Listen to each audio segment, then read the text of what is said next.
I may do this. Oh, hello. Hey, We are live. We are live. We are indeed. Are we live? We are live. Very much so. Very much so. Wow, happy Thursday. Happy Thursday. Happy Thursday. I hope everybody had a great week. Free Friday. Yes. Yeah. Juanita made it in just in time. She usually says that for us. Hi, Q. Anyway, Hi, everybody. hi, Q. Hello. I got off work. I got off work at 7, ate something, and rushed out back over. You. Well, we're glad you made it. So we're happy that everyone joined us tonight, and we have some guests in our virtual living room this evening. Yes. Some male guests, which we're super excited about. One is returning, and we have 2 new guests, so we'll introduce them. But before we do that, our topic is, can men and women be platonic friends? And I just have to start this evening saying that one of my dear friends that's on here tonight, Hallie, he let me know today that another dear friend of ours passed away, another male dear friend of mine, who I had been in constant contact with over the pandemic and recently had not heard from, so didn't realize that there was a problem. So, but I checked our text message thread, and the last thing that we shared, he and I and another friend from college are on a group text, and the last thing we all said to each other was that we love each other. So I want everybody on here tonight to know that I love you, because you just never know when the last time that you will be in contact with someone is. So just know that I love you all. Everybody on this panel, I love You too. and I'm praying for his family and all of our friends. It's a huge loss. I'm still in shock. It hasn't hit me yet. It's hard to believe, but I just, it just was another reminder of how short life is and how we have to be there for each other and just check in on people. Make sure you check in on people too, and let them know how you feel while they're here. So we're going to have a good night tonight, though. This is going to be an interesting conversation. I'm looking forward to it. We don't let men in our virtual living room often, so Glad to have you. This is my second time. Yeah, Dirk is a repeater. You're VIP. Dirk is the VIP. Yeah. I'm not sure about VIP, but We tested the waters with Dirk a few weeks ago, so it worked out pretty well. So we said we would open it up a little bit. So anyway, I'm Cara Dunstan. I'm going to quickly introduce our guests. We've got Hallie Williams, who I've known since college. And we've got Andre Beckles, who I've known since graduate school, and Dirk Joseph, who I've also known since graduate school. So looking forward to hearing what these men have to say. But before that, we'll let our other good girlfriends introduce themselves, starting with Marcy. Hey, Marcia Penn. Marcy, good to see everybody. Good to meet some new folks on the chat tonight. Alicia Marner. Good evening. Hi, good girlfriend. Hi, Lisa. Hi, Lisa. And welcome to the male guest tonight. Absolutely. Well, thank you. Happy Friday Eve. I am Juanita, aka Q. I'm loving to see the brown men in here with us, and welcome. Yes. Yes, and I'm Regina, and I am glad to have a merged conversation tonight. Men and women coming together to have a discussion, a good girlfriends discussion with our good guy friends. So hi, everyone. I'm Jeanette, and I want to welcome our guests. We are glad for this integrated conversation between the males and the females. It should be most interesting. And I also want to welcome any new guests to our virtual living room, say hello and welcome back to our old guests. And just to give my normal disclaimer, we are not experts. Tonight we come together just kicking it in our virtual living room with our good girlfriends and our good guy friends, and sharing information as friends do. Platonic friends share information with each other and exchange ideas. So this should be a wonderful, insightful conversation. And I'm ready to jump into our topic. Awesome. So, I mean, clearly, because at least 3 of the multiple men that I invited showed up tonight and are my dear, dear platonic friends, I clearly believe in that men and women can be platonic friends. Now, how we get to that point might be more of a discussion that we can have, but I definitely know that you can have platonic friends. Well, I have platonic male friendships at least. So, who wants to start and jump in with how they feel about this subject? Okay, somebody. I want Andre. Andre, come on, jump in, sir. Jump in, sir. Well, I guess that means that you were on the call when Kara called me a few nights ago and I would not give an answer. That was Jeanette. Jeanette was on the call. You me. That was Okay. Jeanette. I would say that you can be platonic friends. And that's something that builds over a period of time. One can, there are always, I always like to say there's instant attractions of different kinds when you first encounter someone of the opposite sex. So I believe, my opinion is that you can be attracted to someone's intellect. You, at the same point in time as you're attracted to that person's intellect, you are also attracted to their physical being. And it can all happen just like that. Many times it's vice versa. As a kid, my sister always told me that, you can't chase after every woman that you meet. And I looked at her and I said, really? Yeah, she says, you can't have everything. And that was as maybe like a 14, 15-year-old, as she was teaching me lessons. And as I got a little bit older, we had the conversation. She's, and strangely enough, she brought it up at a rooftop party. She says, you've been away for a while. I was in California, not here in New Jersey. She says, how's it been dating out there? There's women, there's so many women, because she lived in California at one point in time. I says, yeah, that's true. It's roughly about 20 or 30 to 1. I said, I'm living the dream. She says, but you remember our conversation we had as a kid? I told you that you couldn't have everything. And I says, you know what? And I learned that the hard way. I learned that the hard way. I believe that as you mature, or I would say as I matured, I started looking and kind of pumping my brakes to really find out a lot more. It wasn't as much about the physical, it was about, everything thereafter. One can always have a sexual relationship and that be it. But then there's always, when you wake up, what do you say after that? Where does it go from there? Or are you just never going to meet someone ever again? So my thing is, I always try to find, the common bonds. And common bonds may mean that you may continue to grow as just friends, because, for me, there's not a list, but there's just things that I'm interested in.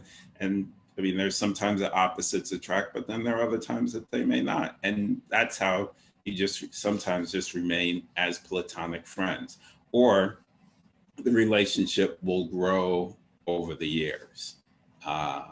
I've had that where I've ended up dating someone, but then I've also, I have, as my partner will tell you, she says, you have so many women friends and you've dated so many women.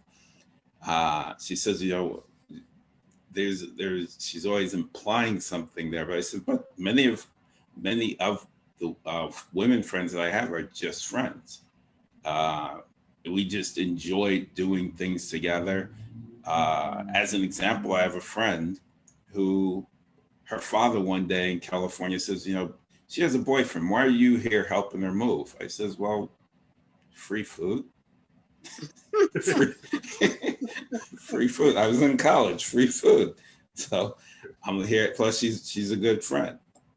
So I definitely believe it. In my case, as I got older, I matured, and it was not always the physical that really attracted me to someone. It was more of their intellect. And then if there was nothing else there, or if it just, there's also the timing. The timing is something.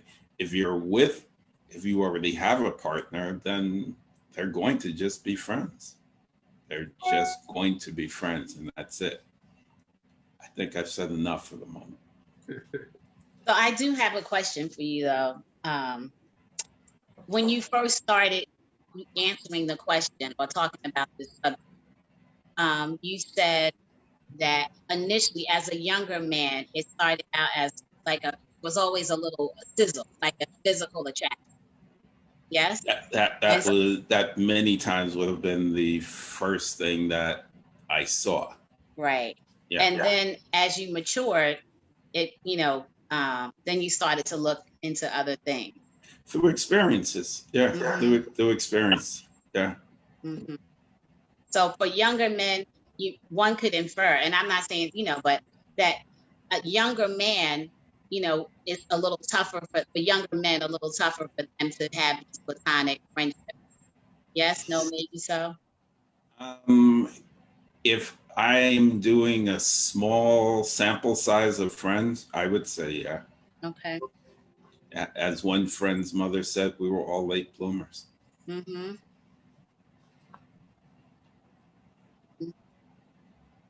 So I come at, I'm a little come from a different perspective. I've been married 18 years. So as far as like platonic friends, is Car and I, like you said, we've been buddies since undergrad. And so it is funny the way he worded it is that I guess you could have friends wind up being platonic from different perspectives. Early on because of just straight buddies. You guys gel, good chemistry between you. And then on other angles, because like you said, guys being guys, you shoot your shot and you get put in the friend zone. So in that perspective, they don't have a choice to be but platonic, or in the other perspective, a relationship, you're in a relationship and it doesn't work for whatever reason, and then you're like, hey, it's best that we go our separate ways. Now that perspective, you can have a platonic relationship, but in all, and I know I put this in, I put this disclaimer out there because Car and I was talking about it. The onus is more on the women than the men, because guys are going to be guys. You know what I mean? And so to maintain, and bear with me on this, to maintain that platonic relationship, sometimes guys will test it. It tests the friendship. And so I do put it I on. agree. With that. More so the men, I agree. to maintain that, because guys got different, I mean, the guys will share it. You rank your friends on different levels too. You know what I mean? Especially, in that space. So that's my full disclosure. And I totally I saw a couple of head nods. agree. Yeah, I totally agree. But I also think it's difficult. I think it's difficult to, Hallie, you said you were married. Yeah. Yep. And even when we have those platonic friendships, I think sometimes when you're married, that can be a little difficult too, especially when you have a spouse and you form these relationships, or you've had relationships, and you have this situation where, oh, that's my girl or that's my boy, but your spouse doesn't quite understand the dynamic, or they don't know that person as intimately as you know that person. Yeah. And I'm just going to be frank, sometimes, you might look at a person and you look at the physical and you're like, I don't know if I want that person around my man. Yeah. Or I don't know if I want that dude around, my wife. And I think that's natural. I think it's authentic and an authentic feeling. Yeah. And I think you know, sometimes we have to consider those people in our lives and where they fit, because you can have a platonic friend, but the relationship may not be the same. Yeah, yeah, yeah, and totally. Now, in that relation, and so speaking from a married perspective, home is priority. So you always have to make sure your wife feels comfortable.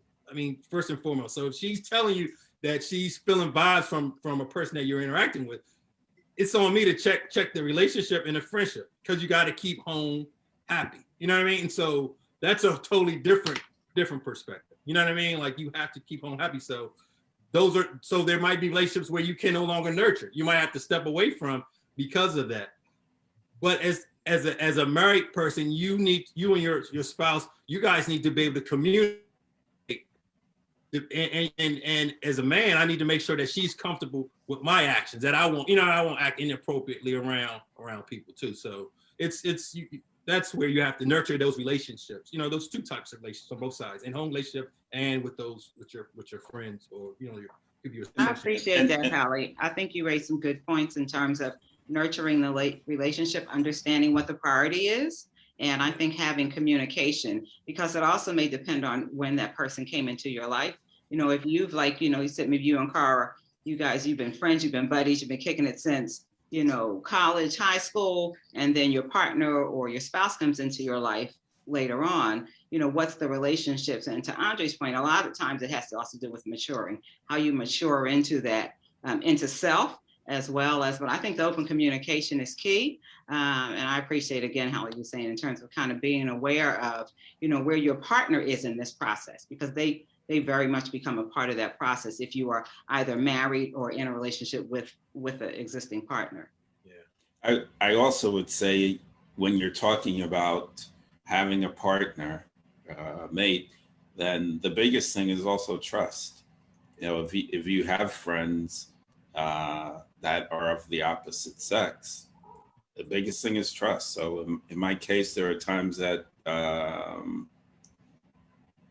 you introduce your friends to your mate, and hopefully at that point they feel comfortable. If they don't, then that's another discussion. But I think the biggest thing is really just trust. And you gotta know when to fall back too. You know what I mean? Because there are some relationships that you might have, and their significant other, their boyfriend, girlfriend, whatever, may feel uncomfortable. You know what I mean? You have to fall back, because that's their top priority. You know what I mean? Not to say that you're no longer friends. Your friendship just takes another perspective, another round. You know what I mean? So. I Yeah, I also love that, Hallie, what you said, fall back, right? And because you are friends with that person, if their mate is uncomfortable, sometimes what happens is somebody tries to continue to force the friendship, right? But if you're really truly a friend, you're going to say, hey, I understand, and I'm going to just, and I'm going to fall back, and whether that relationship continues on to a marriage or whatever. And sometimes that's the way it happened. But Dirk, it looked like you were ready to say something, so I'm gonna let you speak first before I say something.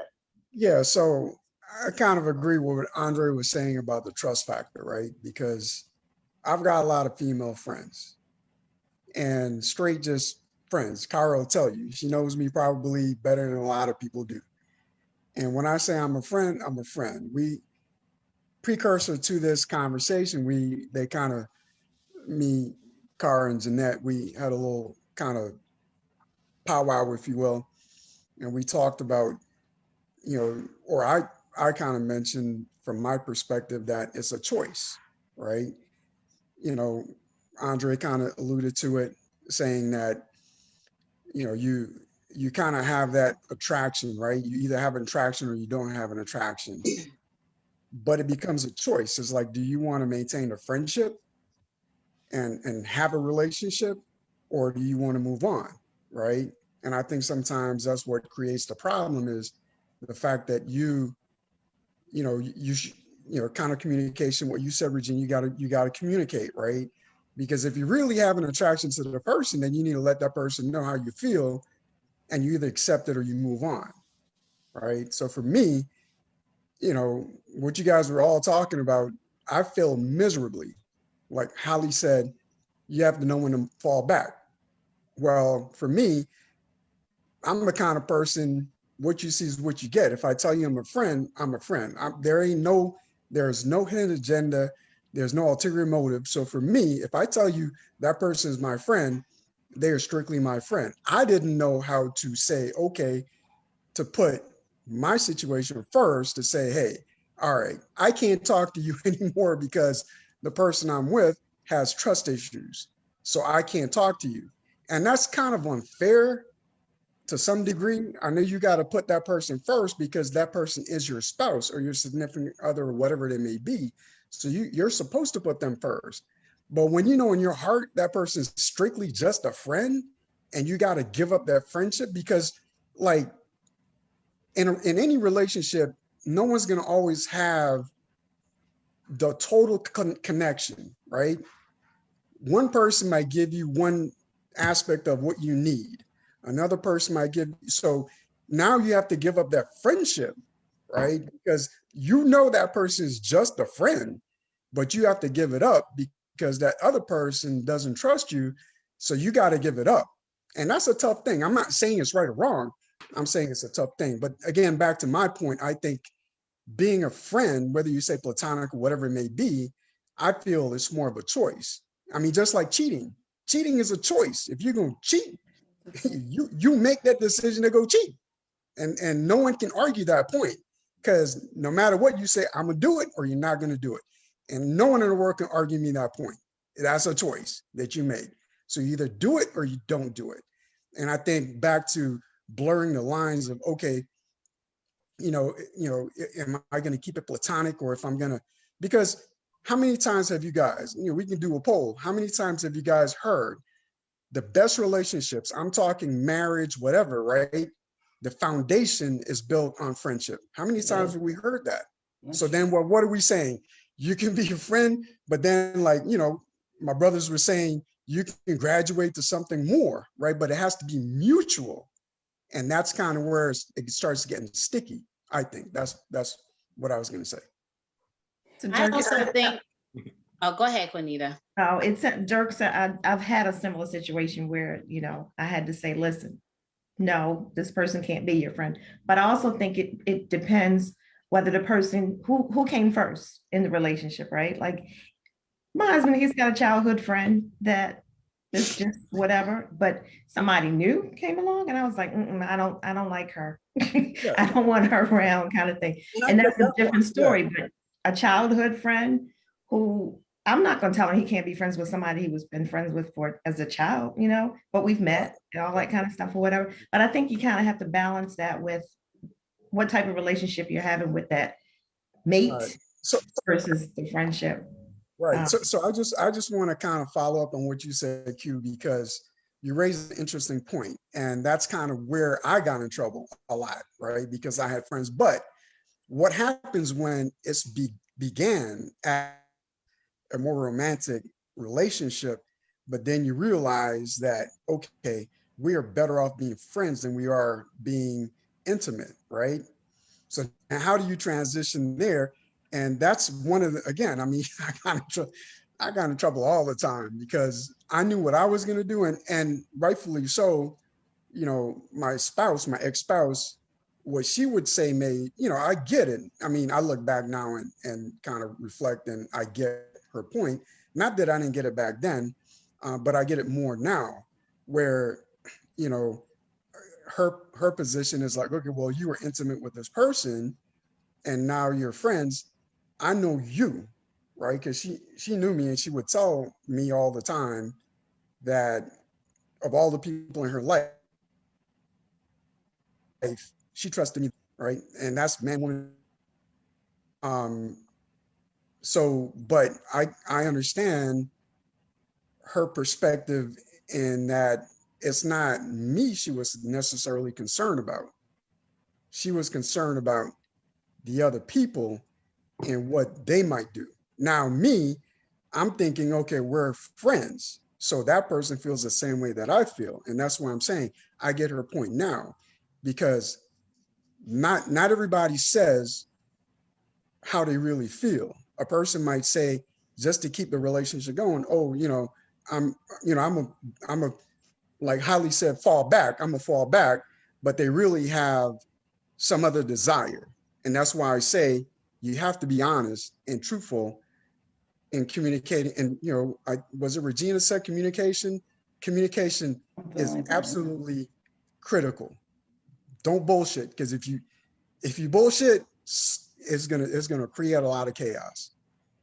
I also think in terms of married folk that it depends on, when you have friends, how you present them to your partner, right? So I think that has a lot to do with those friends that you keep and those friends that maybe you have to fall back from. But you have to be mindful in how you present people to your wife or your husband or your significant other. And we don't always do that the right way. And then to your point, Dirk, about being honest, sometimes folks aren't comfortable with being vulnerable, right? And so that's the other thing too, with each other. So, to the point about married folks, it's all in how you present. I believe, as a divorced woman, it's all about how you present your friends to your partner. And I wanted to go back to Hallie's point a little bit. Because while you said men will shoot their shot, women will shoot their shot too. Yeah. They will shoot their shot also, right? Dirk said it. They'll say, okay, yes, we could be friends. And they know you're with somebody else and they still could, I mean, and I feel like everything Holly said, well, actually everything everyone has said can go for women. Either way. Yeah, either way. Yeah, absolutely. I mean, he's speaking from a male perspective, but every time he said something, I felt everything he said could either be the woman or the male in the relationship. Absolutely. And I also think, I do think it's different. Well, the perspective is when you're single and you are friends with a male that you have been in a relationship with, so there's, I guess there's different perspectives, how the relationship how the friendship came about, how long, and the nature of that. But if you have been in a relationship and you've decided to be friends, I think sometimes it is challenging to continue that friendship in that way, as a friendship. Because if people are not honest, as you said, Dirk, if the person says, you agree to not not be in an intimate relationship, but you agree to be friends, and everybody's like, oh yeah, I'm fine with it. But really you should say, I'm really not fine with it. I really do still like you. And so let's just part our ways, and maybe we can come back later and be friends, but we can't be friends right now at this point because that's where my feelings still are. Before we go any further, I wanted to introduce another one of our special guests, and we also have our good girlfriends, Cece, joining us tonight. But we have another very dear male friend of mine, Charles Odom, has joined us, and I don't know how long he's gonna last because he just got off of a flight from LA and he's exhausted. But I just wanted to introduce Charles. Charles and I have known each other since like 1998. We met at Sinbad Music Festival in Aruba back in the 90s. And he's a really dear friend of mine. We spent a lot of time together because he would scoop me up on Monday mornings. We both were working in New York, but we would come home every weekend. So we rode back and forth to New York every week for years. So we have grown to be the best of friends over the years. And I wanted to give him a chance to share his thoughts around the topic of, can men and women be platonic friends? Hi, Charles. You're on mute. Thank you, Cara. Hello to everyone. Hello. Glad to be here, definitely. Definitely enjoyed the conversations, the different points of view. And I think I can agree with a lot of those. And I think in addition to for myself, some of my Platonic friends, female friends, uh, a lot of it is grounded spiritually too. You know what I mean? So there's a spiritual connection there and accountability between us. So, I'm only wanting the best for that person. So, you know, um, so I don't allow myself to cross that line. I mean, not saying you're not human, but spiritually, that's what I mean. That's where it's based on for me and our experiences together. But that's where it is for me. I mean, I look to Kara for a lot of just spiritual balance. You know what I mean? Like there's things I'm dealing with, or may deal with something like that. She's a person I rely on. Have depended on for many years and and just knowing her husband Andre, he's a really cool guy, and I respect him and how he has honored our relationship as a friend, because she truly is that. And there are other friends that I have like that are Platonic too, that spiritually I contact these people for those reasons where the life is difficult. Not I don't see the side of that there's this physical attraction. That's just the way that my life has been with a lot of my Platonic female friends. And I could say too, as the brother said earlier, Andre, I think you realize that as you get older as well. I mean, if when you're younger, as a male, there's I mean, I'm not gonna say it's not easy having a Platonic friend, female friend, but I think as you get older and also if the basis of who you are is your spirituality, I think you look at things differently. And that's my perspective. Cool, cool. I was going to say one thing because it just kind of hit me. And it's not a cheap plug for my podcast in any way, shape, or form, but I was doing one, and it was all based on relationships, how people met, how they got married, and then at the end, one of my the question that I always asked everybody was, how did love change? When I say change, not for the negative, how did it grow? But one of the things that I really found interesting, and I have for some years, had a lot to do with some of my friends that are either from Africa, that are from Southeast Asia, and they're either Muslim or they're Hindu, and they have arranged marriages. So you never have that time to be friends, so to speak. Your families bring you together. So you never have a friend that is a female friend. And in many countries, that I've been to, if you're not a relative, you're not walking down the street with just some random person. So that was one thing. And I guess as I mentioned, I talked about in the podcast, someone had asked me, and this just has to do with relationships. They had asked me, how many of your friends are married? How many of you are divorced? And we were just using some stats because here in the United States, the Western way, as some of my friends will say, that they said, well, there's divorce rates of 50, 60%. And then arranged marriages, it's like 4, 5, 6%. And I said, yeah, I went through my telephone book or my cell phone for that fact. And it was 50%. And that's just because it's arranged marriages. But then, if I look over to the point of having someone of the opposite sex that is your friend, I think that is very cool in the sense that you're able to build that friendship, as some of you have said, and it could just be friends. Later on, is there, if it ever develops into something, it develops because you have found all of those innate qualities on both sides that you both liked about each other. And if you happen to be single, you may take it further and date.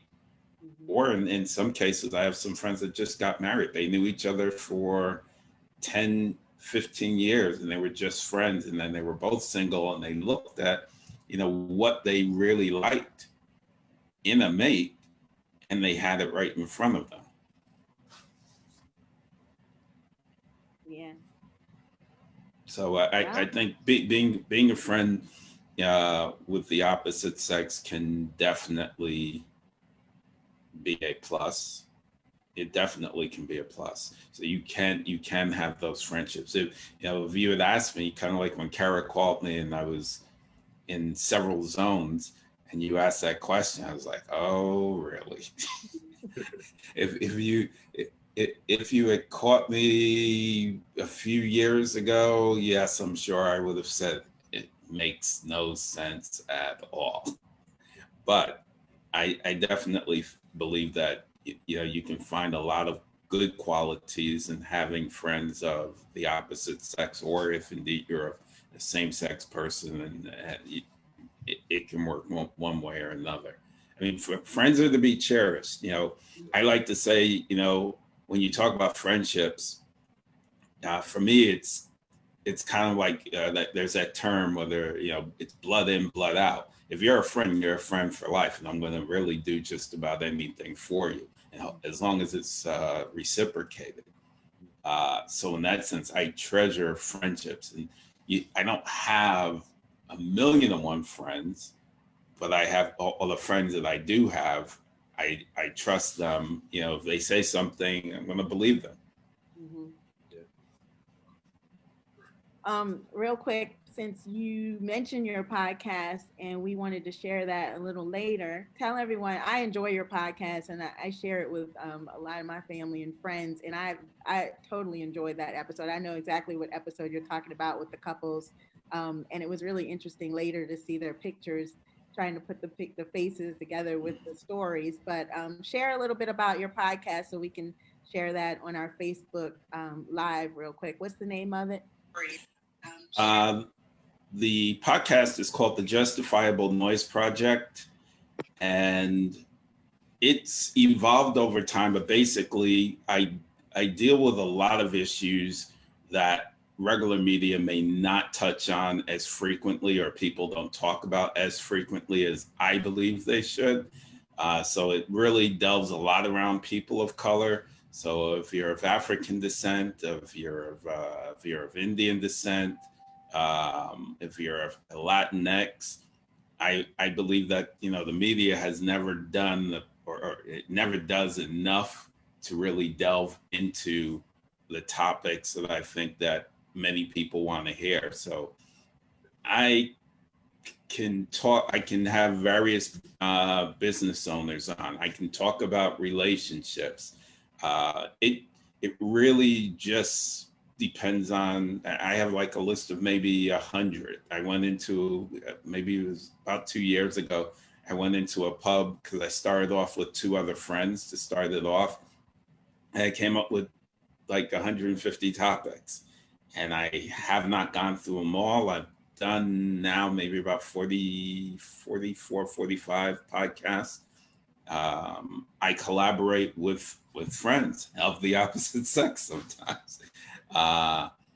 And I always like to get input. The biggest thing is really just topics that are important to people of color that are not exposed or talked about. The promoting of, as you said, of small businesses or large businesses. I still get off on the fact that I one day just sent a tweet to the CEO of a sportswear shoe manufacturer based out of Kenya, and the CEO it's the first African made shoe and based sneaker out of Kenya and based out of Kenya. And I have a love for Kenya. And then I just sent her a message, and she was like, yeah, because if it means that your podcast will grow and my business will grow, why wouldn't I do it? That's awesome. And yeah. Is it on Spotify, or how can they find it? It can be found under the Justifiable Noise, and that's Noise with a Z podcast, project podcast, and it can be found on Spotify, Apple Podcasts, iHeartRadio, anywhere where you listen to good podcasts, I like to say. Okay, awesome. Thank you for sharing that. Not that- I'm gonna go back real quick and say that at least for Lisa, Cece, Q, who was on here, and me, we had a unique experience in high school where we went to Baltimore Polytechnic Institute that we talk about so often.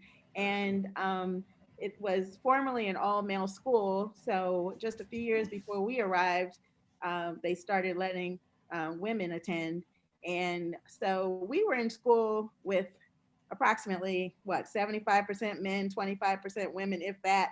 So it's for me at least been very natural to have a lot of male friends because that's who we were in school with all day, and that's who we built relationships with through our high school years. So I know that was a unique experience in my case, and it's always made me comfortable having platonic male friends because of that, and never looking at it any more than friends whom I love dearly in that form or fashion. So, but I will say that I agree with Hallie because some of those friendships that I've had have been since high school. I've had cases where I knew I had to step back, when they were married.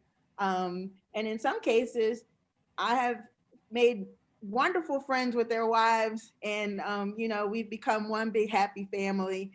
In most of the cases, that's really what happened. I mean, Jeanette and I talk about that from college. That's how Jeanette and I became so close. I was friends with her husband, and he says that she got me in the divorce. So, we've been best friends ever since. But I do know I've always been very respectful of what Hallie said of, how comfortable will the wife be with my presence, or the significant other will be with my presence. And I'm open to whatever kind of relationship that they want to have or not. And I always make that very clear to them. I make it clear to them that, I understand, I respect marriage, I respect relationships, and I'm just here to support the whole family. Whatever way you want, whether I'm around or not, I will continue to pray for you. And that's how we handle that. And so for me, it's been successful. I've made some wonderful girlfriends, sister friends for life that way, and truly do love them just as much as I love the husband. So, and the husbands sometimes claim I love them more, but that I love the whole family. But I understand what Hallie said is true. You have to make sure that the spouse is comfortable. Same in my own relationship. My husband and I, he knows my male friends. If there's someone that he's not comfortable with, if they don't know to step back, I make sure that they step back, or I make sure it's a different relationship because he needs to be comfortable with that. And same thing in his case. He's gotten to know some of my male friends, and now they're some of his closest friends. And I tell him he's a friend stealer because I'm like, they were my friends, but okay. But anyway, but that's how you have to handle it. There has to be a level of respect. And he, we both trust each other in that form or fashion. When we say it's a friend, we know it's a friend, unless we see otherwise. And then we bring it back up and we discuss it again. And there's been times where I've told him, and he knows how I am. I mean, I love he has female friends and I love them. And, but if there is one who I'm not comfortable with, I'll let him know. I'll say, I'm not comfortable with that relationship. And so we deal with it that way. And I think that that's been a healthy way for us to at least deal with platonic friends in our lives at this point. So I think it all comes in maturity too. So I was married young. So at a young age, that wasn't happening in my relationship. So even though I had male friends, like you said, I always had male friends, Carl, from elementary school. I just wasn't the girly girlfriends. I don't know. I had a couple of girlfriends, but not like I had male friends. And then high school, like you said, we were outnumbered in high school, way outnumbered. But my husband wasn't, I guess, at that level. So if I say that's my male friend, and I guess in my maturity wasn't enough to say, okay, I need to step back because I'm a little stubborn. I'm like, well, we've been friends forever. Why did it stop being friends with him? He's my friend. Like, get over it. And, that's the attitude I kind of took. But being a lot mature now, I wouldn't. I definitely, hindsight is 50-50. I wouldn't approach it like that now at 50 as I approach it at 20. but I think a level of maturity comes with it too. So you have to realize that when it's time to step back and when your spouse is uncomfortable, how to react. Like, because I know I wouldn't have back then. I'm like, you need to get over it. Okay, we just friends. Yeah. And as shared earlier, different friends play different roles in your life too.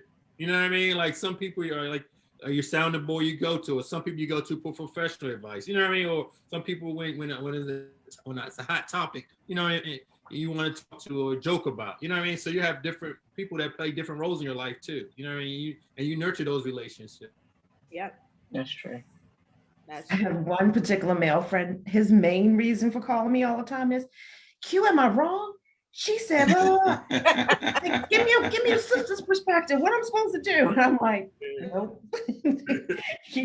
Yes, you're wrong. So yeah, different I had relationships. to go back home and say, well, Q said it. You. And I had to say that earlier. I was like, don't say I said it. Right. I heard, you know, I got another perspective. I thought about it. Okay. But I think the Q, that's a very good point, because sometimes you do need, you know, especially, I mean, I have an older brother, but sometimes you need a male perspective that you don't have the perspective. You don't have that perspective. You can't see that perspective a lot of times. And when you hear that perspective from someone that you know and trust, it gives you, not to go back and say, well, you know, Hallie said I shouldn't do this and I shouldn't answer you like this, but it does give you a perspective too. And I think that that is a maturity level as well, because in our younger days, we would go back and say, well, that's not what so-and-so said. But, you know, as we get older, we're like, okay, let me go and check with another male friend and see what his perspective is, because maybe I'm not seeing it that way. And it's maturity and experience too. You know what I mean? Because yes, in Carter, we always joke about like young people now. You know, whereas like we're men, we taught to date. You know what I mean? Like we're taught, we nurtured to date. Whereas women, they're not taught to date. You know what I mean? Like. So now the new generation, we tell the young women now to date more, but in the past that wasn't the behavior, you know, that women did. If you did, they were stereotyped. You know, we tell. Did I get echo? You guys got echo from me? It's gone. Can you hear me clear? Yeah. Okay, cool. But yeah, so and those where you get those experiences, how, you know, in a relationship, in dating, you know what I mean? And so that's why it's always good to have that another perspective. Yeah. We tell the young women. Andre's listening to the live.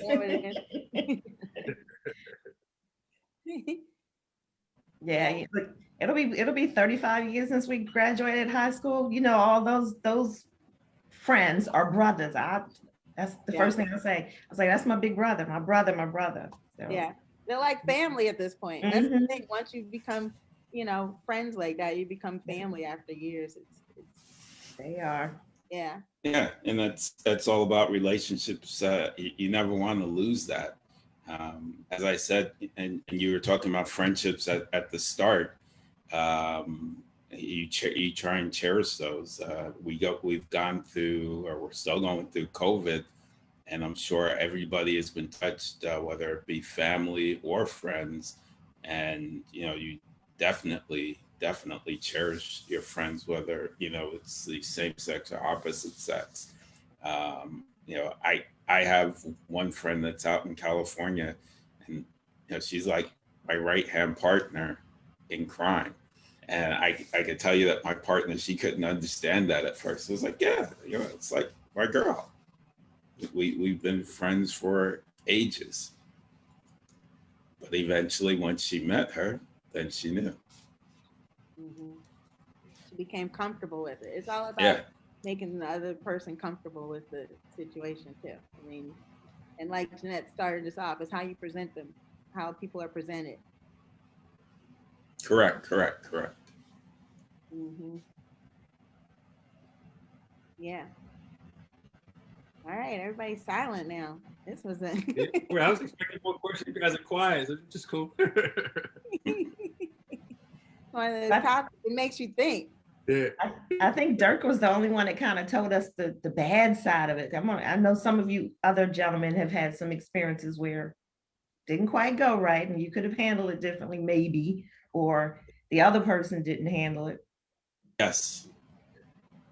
Any that you could care to share. Yeah, I was thinking about it as everybody was speaking, and well, it still goes back to what I was saying about trust. I didn't, in that case of that relationship at that time, I had no idea what it was that my partner at the time, why she was so, I guess the best word would be jealous about my friend. But it was one night she just broke down, and she said that it had a lot to do with previous relationships, and she had never talked about that. But all of a sudden one night the tears just came out, and I'm like, where did this come from?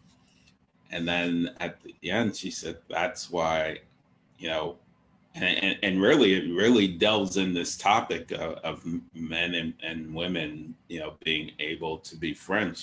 She couldn't see that. She couldn't. And it was weird. I remember when I went back and I then told my friend about it. She says, really? She says, maybe I could have done something different. I says, no, there's nothing that you could have done. It had a lot to do with her past relationships. You couldn't have done anything any different, the times that you have met her. So she might have had some trust issues before she even got involved with you. And I had never seen them until that moment. You had never brought another woman around. No, it didn't. It was just something about Wendy. Just something about Wendy. I'm a believer that women do know, though. She sent something. Yeah, I believe in that women's intuition, though. So she knew something that even Wendy wasn't admitting, probably. But you know what? You said something, Andre, too. You said that she didn't believe that men and women could be friends, and perhaps her experiences, right?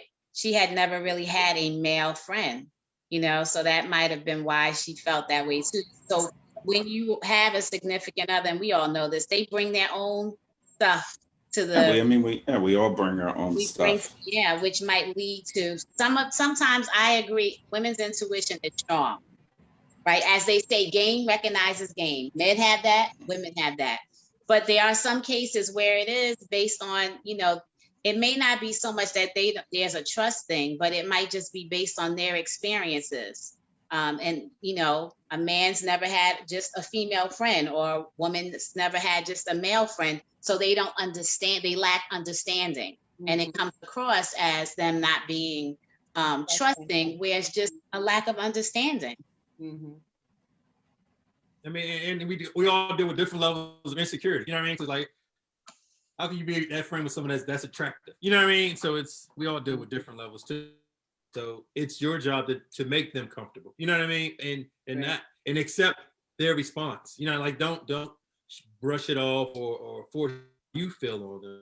You have to accept it.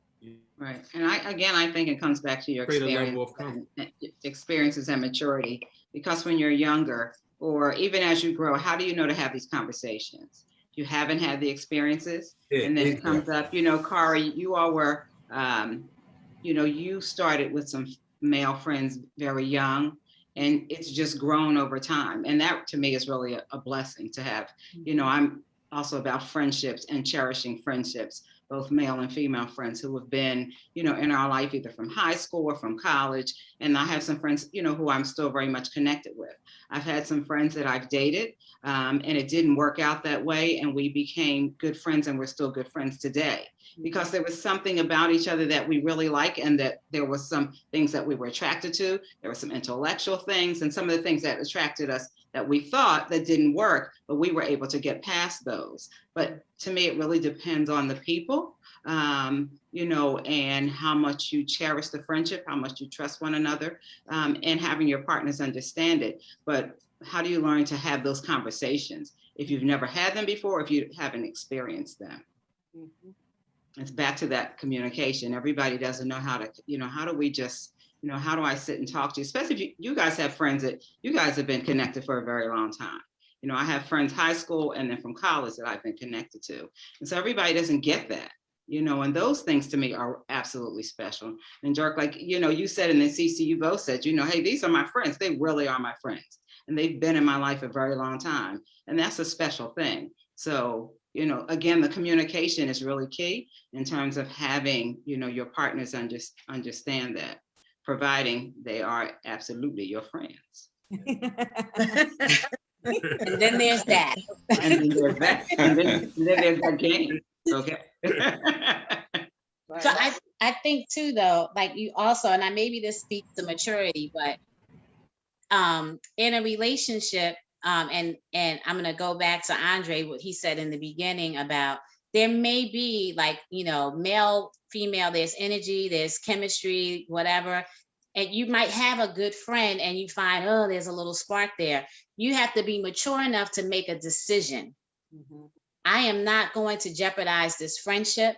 I'm not going to cross this line. I value her too much to do this, you know, to jeopardize this special thing we have. I value him too much. So it's also that too, making a conscious choice to manage a platonic relationship. That's true, you know, so that's the other thing. I agree with that, Jeanette. And I think to go back to what Hallie said about, you know, we have these platonic friends that serve different purposes. Yeah. And I think Charles talked about it too. You know, Charles, you said you go to certain people, you know, it's a spiritual thing. You go to certain people, say for certain types of advice, or when you're going through certain things, you know, you have different friends that you reach out to. And I think sometimes when we're in relationships, you know, we're in relationships and people, you know, our significant others don't understand, well, why is it that you have to reach out to someone else? How come I'm not all encompassing? How come you can't just come to me and, you know, I'm that person who is pretty much everything. And so I think that takes a lot of understanding too. So yeah, that's the question, especially in marriages. You know what I'm saying? It's because ideally you think the person's supposed to be everything that you need. You know what I mean? But the reality is no one could be everything. You know what I mean? We're just not equipped to be everything, to address all needs. You know what I mean? And so that's really a downfall. I mean, Andre, I'm quite sure you had that on your podcast. That's really the downfall for relationships, especially after this pandemic. It's gonna be, you know, it's been a challenge of a lot of relationships. You know what I mean? But where's that balance? That's a constant challenge of relationships. Where does that pendulum fall, and how vulnerable are you willing to be when you can't meet those needs? Because that's the reality. You be instances when you can't meet those needs, and how comfortable are you with them addressing that need, whatever it may be, you know what I mean? Whether it's spiritual or, you know, professional or whatever, or even emotional. But those guardrails got to be defined. you don't go into that. So this is a slippery slope that we're going down. Because like, so you mentioned emotional. So if you're married and with your husband, listen, you can have, I believe, an emotional affair. I mean, I think the emotional support you get from your spouse. Yeah. That's a whole other conversation. When he said emotional, I was like, oh. Yeah, I was like, that's a slippery slope. You should be able to have platonic friends for other things, but when it gets to emotional, that's when me as a wife or whatever, I think that might be a bit. It's a slippery slope. That's why I said guardrails. Yeah, you need some. I agree right there. Yeah, that's you know. Right. So But how, but also, and let me take some. There are some men who we've never been nurtured in that space, so we don't know how to show vulnerability and show our emotional side. I mean, it's how some of us we just been hardened in that way. So Yeah. but go ahead, someone else about to talk. Go ahead, Dirk. I was just gonna say that what Hallie said about, it's kind of like use the analogy of you have the kitty lanes at the bowling alley, right? You have those, you have the, and you know what Jeanette said, that's what I did. Um, for whatever reason, but it wasn't based on a longtime friend. That was a totally different situation. That's why I go back and I say you make a decision. And I made my decision to do what I did because, it doesn't excuse it, but I wasn't getting that emotional need fulfilled, at least in my opinion. Now, someone might analyze it and say, well, she was doing this, that, and the other, so you should have been okay. But for me, it wasn't. So I get what Cara is saying about, and Jeanette, about emotional connections, because that is a very slippery slope. And even though I didn't want to go down that path and I struggled, I was like, dude, don't go there. I made that choice to allow myself to go there. And unfortunately, that's kind of what was the demise of my relationship. But yeah, you got to be careful in understanding and defining what you're getting from each friend. And that's why I say you have to be honest. You can't say, I just want this, but you really want something else, because that's when the slope becomes really slippery. That's what Jeanette's talking about. It's like, okay, well, you weren't honest with me. You said you want to be a friend, but now you throw this curve and you want something else. And I can't do that.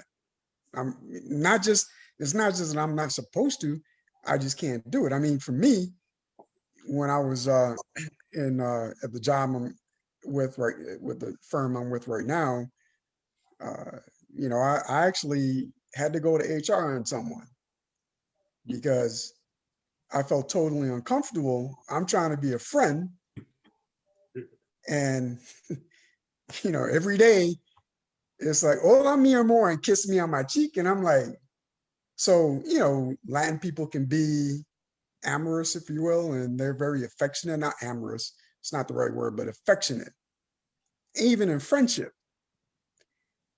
And I was uncomfortable, and I told my boss, and he was like, "Yeah, you need to tell HR." I didn't want to because I felt like a rat.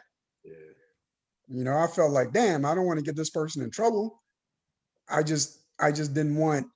It's like, man, I got enough damn problems trying to, keep those rails going, man. And you to now add this, and because the person was attractive, brothers like that curve, and she had curves and everything else, and I was like, man, what are you doing? Because I'm trying to be straight and narrow, and you trying to take me beyond the boundaries. So yeah, that's a slippery slope.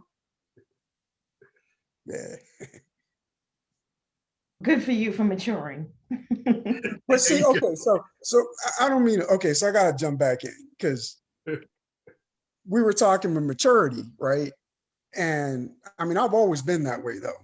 I mean, I know everyone's different. Everyone's different and people mature at different rates, right? Everyone's gonna, some mature sooner and some mature later on. Like I think Andre was one that said some realized later on. But for me, I've always been that way. I've never really, yeah, I wasn't trying to be out there trying to, it's like I had a lot of, so I got out the army, I was 21 and I helped to coach the football team for my alma mater back in St. Thomas, Virgin Islands. And there were a lot of, when I came out, I had a BMW, bought one in Germany, had money in my pocket because I saved my money. I didn't spend it. I sent everything to my parents. So I was kind of like a baller, you can say, in a matter of speaking. Yeah. And one day I was driving one of the players home, and he looked at me and he's smiling, and he's like, man, I'm in Dirk's car. And I'm looking at him, like, man, what? And he's like, I want to be just like you. I said, what do you mean? He said, man, everybody knows you got all the women. And I was like, whoop. And I literally stopped the car dead. Boom. I looked and I was like, what are you talking about? He's like, man, you got all the women, and these girls were nothing but friends. If they needed a ride, that's all it was. So people would see me or see them in my car, and all I was doing was giving them a damn ride, nothing else. But I was labeled as something else. But that goes back, and for me, my maturity when it comes to that was already there. And it might have been because of external factors, but nonetheless, it was there. I was like, I'm not trying to do anything crazy. If I met someone, I thought they were attractive, they had a boyfriend, whatever, and they say, hey, this is all we can be. That's all it was. Period. That's all it was. Friendship. And I'll be there for you. So my maturity level when it comes to that was already there. But then later on in life, with the emotional part, that's what tripped me up. What Jeanette was saying. The emotional part is what tripped me up, because I think a lot of it was just kind of the frustration of not being trusted. I think for me, because I do have a lot of female friends. So I had to kind of basically shut everything down. And when you shut that down, then I'm not getting what I needed from you. So, yeah, the first person that came along, and I had, had any kind of attraction towards, it just erupted where I couldn't stop it. I wanted to. I was like, I don't want to do this because, my ex-wife will tell you, it's like, I know this dude loves me, and her, me, or whatever, but unfortunately, she wasn't there, and it stemmed because of the lack of me being able to have friends to give me what she couldn't give me. I wasn't that mature in my early 20s. But I get it. I get it. Because look, I hung with my boys, and yeah, they were doing their thing. I just wasn't into it. Not for me. It just wasn't. It was never my cup of tea. Did you get early in your 20s, or? Wait, I can't. My internet is kind of messing up. Say that one more time, Holly. I said, did you get you started? Did you get married early in your 20s, or did you get married early? Man, and that's the funny thing is I didn't get married until I was 36. Okay, cool. I was so afraid of losing friends, right? Because I would meet these people, and they became my friends, and I wanted to keep those relationships. I didn't want to compromise it. Yeah. I'm not saying I never did. I'm just saying I kind of learned. It's like, oh, if you compromise, then you lose a friend. So I was like, nah, I don't want to do that again. Yeah. So I went through a couple of them where I was like, yeah, and it's like, well, I told you I'm just friends. Like, oh, okay, that's what that means. That means stop. It means stop. Yeah. So that's the choice. Yeah. You either do it or you don't. So I'm just curious, I guess all of y'all can answer this, but so I think I've heard from Hallie saying that the woman had to be the one to put the guardrails or stay within the guardrails. Is that how you all feel? Because I'm just curious, is it on us? We got to be the ones that we got to make sure that. No, I would. So you're saying that we completely drive the relationship, whatever way it's going to be? Is that what you're saying? No. I'm getting from it. No, I would say that you should pick up on something if your mate's not there with you, with regards to having, female friends, or if she's very comfortable, because just as well. I mean, my mate, she has male friends, and some are married, or most of them are married. Many of them, there are some that aren't. To me, that it doesn't bother me, and then in another sense, it can't bother me because I'm the same way. Yeah, I'm a trusting person. So for me, I was never the kind of person that was really jealous of anyone. I can honestly say that. I mean, I never questioned friendships of, but then again, shit. I mean, I never had a serious relationship until my ex-wife. So I met her at 33. So for me, you know, and that's the beautiful thing about the life I was living. I was like, look, man, everyone knew where I stood. So it's like, we gonna copulate and that's all we gonna do, or we gonna be friends. So I'm not saying I was like a saint. That's not at all what I'm saying, but everybody knew where I stood. It's like, I'm your friend, we're just friends. You and I gonna kick it, we gonna kick it. And so for me, yeah, that Didn't work. didn't work. So that commitment, that C word was like not in your vocabulary, huh, Dirk? Nah, that it's funny, Regina, you say that, because now, all right, Hallie, Andre, y'all gotta close your ears, man, because and Charles, y'all gotta close your ears because I'm about to go. You're Spill good. the tea. Yeah, no, you're good. You're good. So I served in the military, as you guys heard me allude to, right? So in Germany, I'm in Germany, and like so you guys know we have maneuvers. You got to go out in the woods and train, right? Like, and it's dark as hell, ain't got no lights, And I would look up into the sky, Regina, and pray to God and say, man, just send me that one woman. So I wanted it. I didn't find it, because but it's my fault because I'm a picky ass dude. So I know it's my fault. Okay. That's very, very, understandable. I get that. But you know what? It's not picky in the terms of like, oh, she's got to be like a goddess or whatever. I just know what I like and I know what I don't like.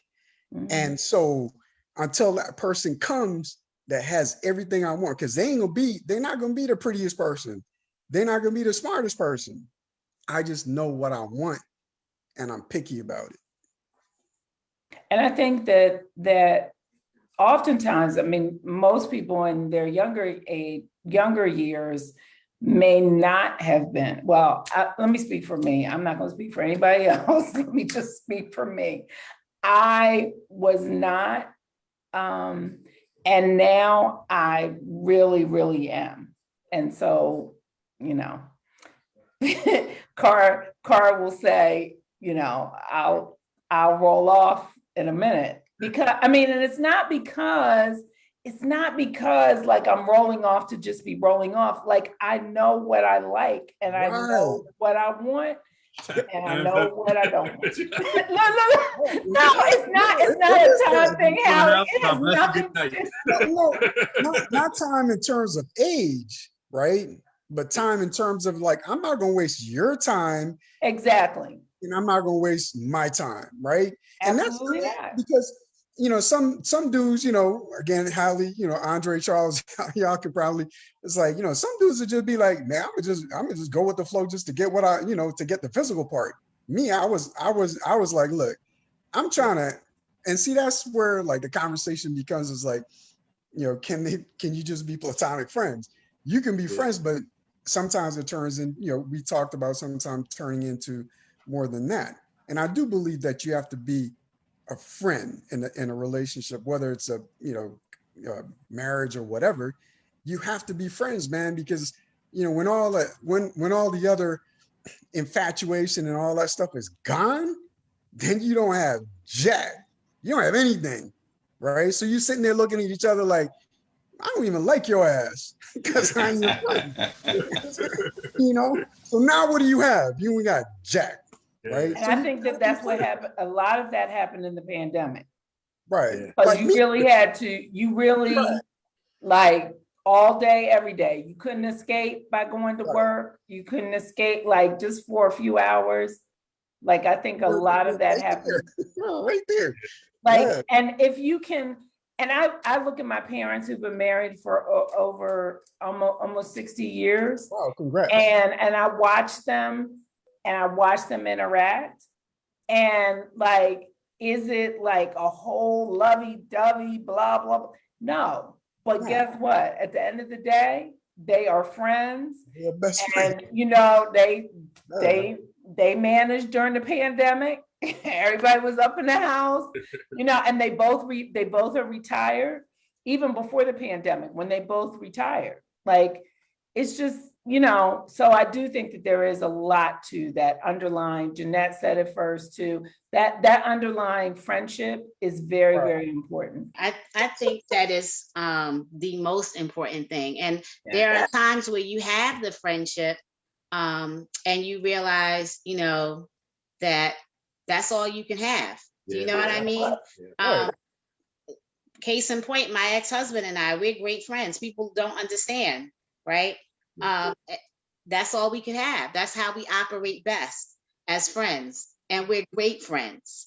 And, you know, and that works for us. So, you know, but that was always our strong suit in our marriage, friends, you know, so. Right. I mean, my favorite thing to do, you know, I'm giving up my cool card again, is pillow talk, man. Ain't nothing like, and I ain't talking about after you have sex, all right? I'm talking about just you in bed with your partner, you know, and you might roll them and say, you sleep? Nope. And you start talking. Next thing you know, shit, I got to get up for work, right? But you don't talk for like 3-4 hours, just talking about all kinds of stuff. That's friendship. Yeah. I agree. I was gonna say, relationships and friendships are sometimes on two parallel paths. You know what I mean? Like relationships sometimes, because especially women, sometimes I feel like sometimes you guys hold on to friendships way too long when they pivot to a different phase. You know what I mean? So whereas guys, we cool with guys that we might not talk, you know, they go about their business, you know, we get another set of friends. You know, we got different pockets of friends, but we want to do different things. You know what I mean? And so even in relationships, like I said, relationships go in different phases too. You know what I mean? And so, in part of that, what people experience a lot of time is sometimes you can get out of like. You know what I'm saying? And so, love is tricky, but like is another, because when you get out of like, that relationship is sometimes hard to repair. Yes, yes, yes, again. Part where you want to be well. Stay out when you feel yourself like, I don't like that person, like that, there's a whole nother phase that you might not be able to come back from. You know what I mean? I agree with you 100%, Hallie. I say the three L's, like, love, and lust. Yeah, so, no right. You gotta have that like part. I can still love you and not like you. Yes. Exactly. Absolutely. Yeah, gotta have that. I know there are people where I'm like, I don't like your ass, and I'll tell them, I don't like you. So you gotta be careful. And they say like, well, I thought you said you love me. I'm like, yeah, I love you. I just don't like your ass. Oh yeah. That's why I say when Regina said that the time's up, that happens sometimes. You know what I mean? When you're dating, like, yeah. Andre is getting ready to leave us. So Oh, time you go. That happens in dating. You know what I mean? Like, Andre, you have any closing words for us? He has to drop off. No, it's a pleasure. I thank you, ladies and gentlemen, for allowing me in. Thank you for coming. Definitely check out that podcast. I was gonna say put his podcast info in the chat. Yep, I put it in the chat. Yeah, thank you. Appreciate it. Nice meeting you. Nice meeting everyone. I Yeah. guess I'll look forward to the next time I get that call from Kara. And it's funny because you called me and I generally don't answer my phone at night. We called him pretty late. We called him pretty late too, but we took But a chance. it's only because it's Kara, and I don't know where she got that smile from. But I always tell my partner, I was like, she has this smile that just pops out of nowhere, and that's Aw, why thank you, I Andre. picked up. That's so sweet. You're a Thank sweetheart. you. Thank You guys be well. You You too. too. You Be well. too. Take Peace be care. with you. So I heard something that triggered something in me. How late did you call, dear? We called like 9. What was it, Jeanette? Yeah. Like, Yeah, Oh, might- okay. It That's might not have too been. bad. That's It not wasn't too bad. super late. it wasn't Okay. super late, but it was kind of, I don't talk to Andre on the phone very often. So for me to pick up the phone and call him at 9 something is kind of, late. So No, it wasn't after 11 or before 6. it was like 9 o'clock on a Friday night too, wasn't it, Jeanette? It was Saturday. Yeah, I don't remember what we made the calls at the same time to Yeah. everybody. So We called Okay. everyone in a I was row. gonna say, 'cause it was kind of late when y'all called me too. yes. After 11 and before 6, it better be emergency, Juanita. That's what I'm saying. No, it wasn't that late. It wasn't that It's late. just a friend. That's not the kind of friend you need. Right. That friend So needs to that respect the better house. be an emergency call. Like put it on Somebody speaker so we can all hear. The only one that was early was Charles. He was on the West Coast. He was Oh. just getting off of work when we called, so it was early for him. It was. I don't know. Sometimes we talk and I don't know if it's early or late, Yeah, but we stay on the phone for a long time. we talk hours. Everything and anything. Yeah, just like friends do. Yeah, Absolutely. awesome to have a friend like that. Yeah. Yeah, and by the way, Cara, yeah, Andre's the bomb. So yeah, you about to lose another friend. You ready to lose another friend? Oh, you're talking about my Andre. You're talking about my husband. Yeah, I thought about that when I said that. He talks to Dirk now more than I talk to Dirk, which is crazy. I'm like, another friend he stole? Yep. Dang. Well, Andre say that you stole me.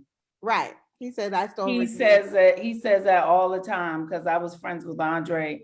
I really wasn't friends with Andre first, but he claims that. You know what I mean? Because I've known Carr for long. I knew Carr. Our families have known each other since for like a long time. But Andre claims me, he'll get mad. If I don't. He's not here to defend himself, man. I know. But he's listening. It's all good. We're all friends. Yeah. So Yeah, that's I been a love blessing Dre, for me that my husband has embraced my male friends and they've become his friends, and same with him. His female friends like Regina, we've become dear friends. So it's been a blessing in our relationship. So it's all good. And Dre is always telling Cara, stop trying to hook Charles up. What are you doing? Yes, he is. He's always like, leave him alone. Stop trying to hook him up. He does say that to me all of the time. He's always looking out for his boy. But I don't listen. No, you don't. You never have. I'm like, oh yeah. So, but that's a different show. That's another show. This is about platonic friends. We're not talking about hookups on this show. You missed that show. That was dating. Check it out a couple weeks ago. Oh yeah, that was dating. That's true. Sorry, I missed that. Did I miss that one? No, you came on at the end. At the end, you came right. So how come I didn't get hooked up? That show, one of the main things we talked This is about. about platonic friends. We're gonna come back to debate and discussion another Oh time. my gosh, we're gonna have the whole hookup, matchmaking, dating. We're gonna go there. We'll be back to that.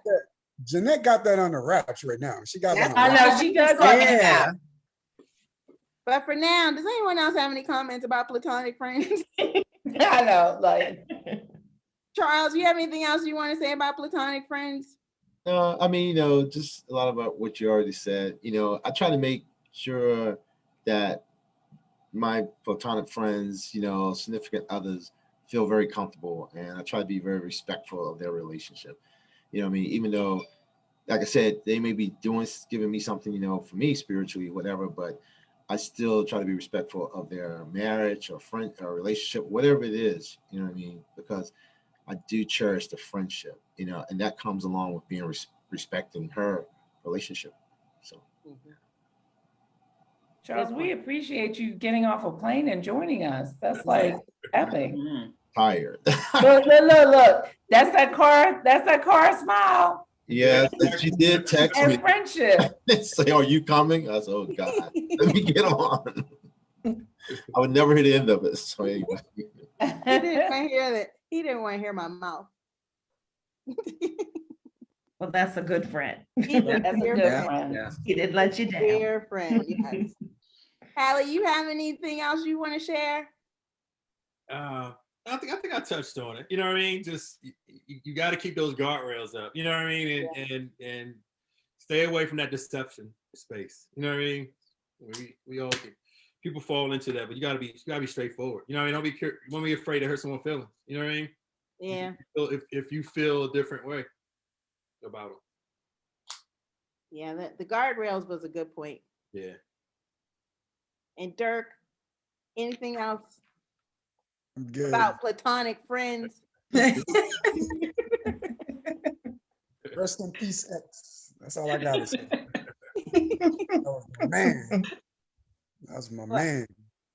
Oh my goodness. Well, what about any of our good girlfriends? Do you have anything else you want to share about platonic friends? No? I'm just glad that we had the conversation, and Yeah. know that that there are those of us and a lot of folks out there, really, I think, who value each other's friendship as individuals, you know, and as people, and have learned how to maneuver and manage and really appreciate each other for what you bring to your relationship. So it was really nice to hear from the good guys, or the good brothers, in terms of you know, even their connections. So thank you for sharing. All right. I like that. We're gonna call them the good guys. They'll still be 3 G's, like we're good girlfriends. They're good guys. So I like that. I like good guy friends. I'm So trying to get that Dirk VIP status. So yeah, VIP. Me, say hi to my daughter. Hi, Parker. Hi. Guys tonight.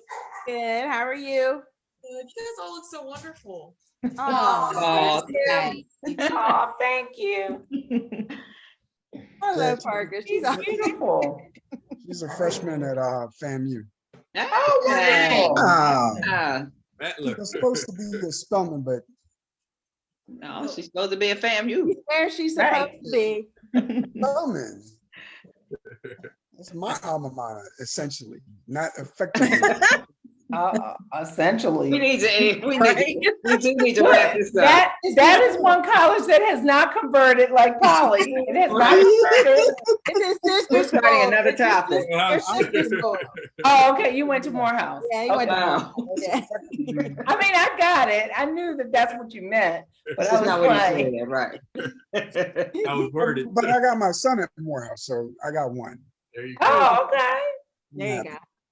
Well, I just want to thank you, gentlemen, for coming tonight. First of all, that was very brave of you. Yes, it was. Come and join us in our virtual living room. So I appreciate you. And as I started, each of you know how much I appreciate your friendship. So no doubt. I want you to know that I love you, and that I'm so thankful that you're in my life, and you each have been such a blessing to me. And I just really thank you for coming tonight and sharing and being open and honest too. So thank you. And Hallie, please thank your wife for allowing you to be here with us tonight, and tell her that we would love for her to join us on our Good Girlfriends show anytime. So she's always welcome to come. We'd love for her to join us, but thank her for allowing you to be here with us tonight. And Charles, I hope you get some rest. Yeah. Thank you. But thank you for taking the time out to be here. And Dirk, Thank you for just always being here for us. You will be back, I'm sure. We'll invite you back. All of you are invited back, but I'm sure Dirk will be back in his VIP seat again very soon. You know, we get that CBC party, so make sure all them come on down. We do a live broadcast. No, that'll be fun. We'll have to take the good girlfriends on the road. Yeah. Next time they have it. So, well, thank you all. We're about to, so guys, if you will stay on for a few more minutes just so we can thank you off the Facebook Live. I'm getting ready to turn it off, but we just want to thank everyone for tuning in to our Good Girlfriends chat. We will see you again next week. Next week, we have a financial topic because April is Financial Literacy Month. So we'll have a financial topic next week. But in the meantime, we hope we've been a blessing to someone, and we hope you all have a blessed week. And don't forget to tell everyone you love that you love them. All right, have a wonderful week.